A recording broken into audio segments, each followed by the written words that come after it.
Bonsoir, bienvenue au sein du Golden Promise Whisky Bar. Je suis Salvatore de la Maison du Whisky et ce soir, nous nous retrouvons pour célébrer la Burns Night, le souper de Burns, qui est l'une, si ce n'est la plus grande fête nationale en Écosse et bien entendu, comme il se doit, autour d'un haggis. Et la cérémonie va d'ailleurs commencer par l'un de ses plus fameux poèmes, To a Haggis. Ah, un haggis. Avec ta bonne et belle bouille rebondie, de l'armée des puddings, tu es le chef suprême. Et tu prends dignement ton siège légitime, au-dessus des boyaux, des tripes, des andouilles, méritant bien la bénédicité, aussi long que mon bras. Tu remplis le plateau qui gémit sous ton poids.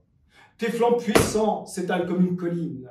L'épingle qui te ferme pourrait faire l'axe d'un moulin en cas de besoin.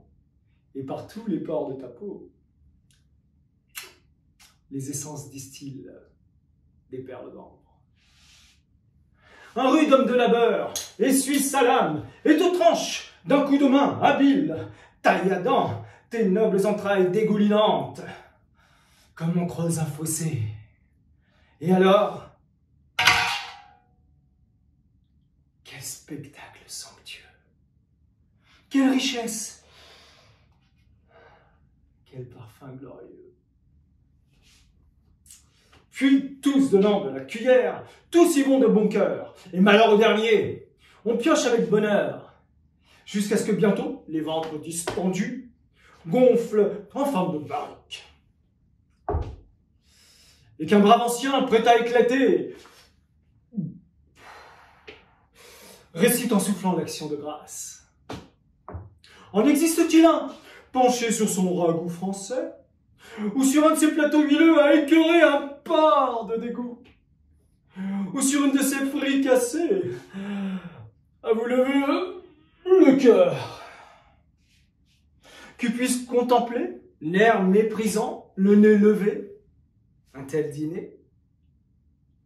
Pauvre diable, regardez-le d'ailleurs, ce mangeur de chichi, mou comme une saucisse rabougrie, avec des mollets fins comme des cordes à violon, des poings gros comme des noistons, aussi capable d'un bon combat sanglant sur terre comme sur mer qu'un mouton.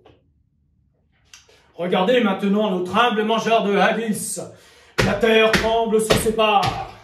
Son poing massif tient un large espadon qui sait faire siffler, faisant voler bras, tête et mollets comme autant de fleurs de chardon. Puissance qui sur l'homme veillait et qui régentait son manger. L'Écosse ne veut pas de ces potions liquides qui clapotent dans un soupier.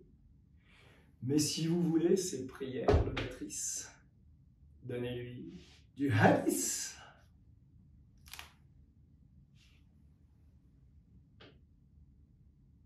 Au haggis, à Robert Burns, à l'Écosse.